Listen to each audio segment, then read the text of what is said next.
The buyer, no, the home is, the seller is in a trust. So how does something like that work with title? All right, so today we're going to do a video with Joan Wildman of Trident Land Transfer.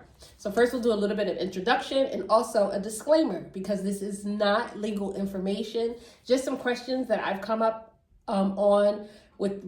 in relation to title, and I thought that other people may have these questions too. So I asked Joan if she could spare some time so that I could put it into the World Wide Web, and then everyone would have this information available at your fingertips.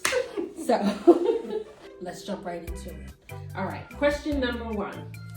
If I am, again, working as a buyer's agent, and I notice that on the tax records, there's a trust, you know what I mean? Like, so, it would say, the Tiffany Nelson Trust, I guess, something like that.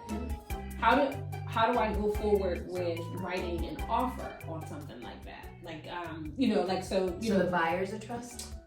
The buyer, the home is, the seller is in a trust. So how does something like that work with title? Same way, the way that it's vested is your seller. So the trust, the Tiffany Nelson Trust, is selling to a buyer. And with that, the documentation that will be needed to be produced is a copy of the trust agreement. Okay. So we need to know who's authorized to sign on behalf of the trust. And what if the person for the trust is still living? You know what I mean? Like, of course. Oh, okay. Many times they are. Yeah.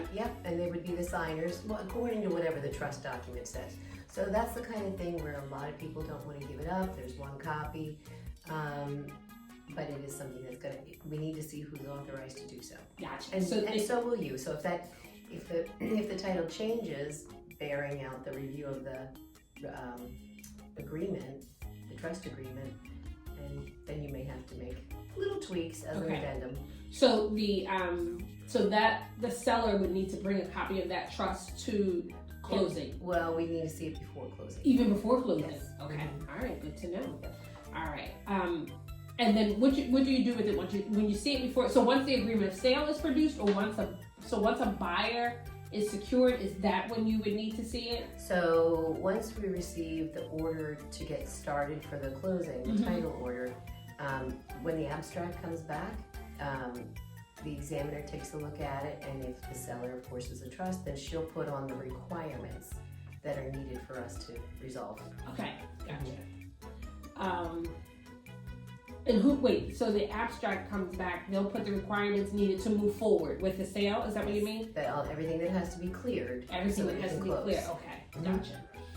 And who's the abstract? Like, is the abstract somebody in title? So our underwriters do all the abstracting, they get the courthouse info. Yeah. All right. If you're still here, a quick recap.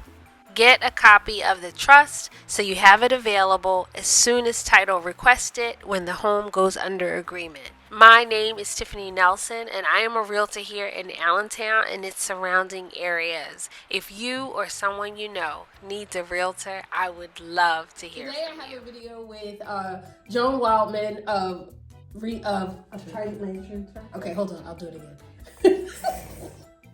That's the beauty of the video. I'm going to cut all that out. Okay.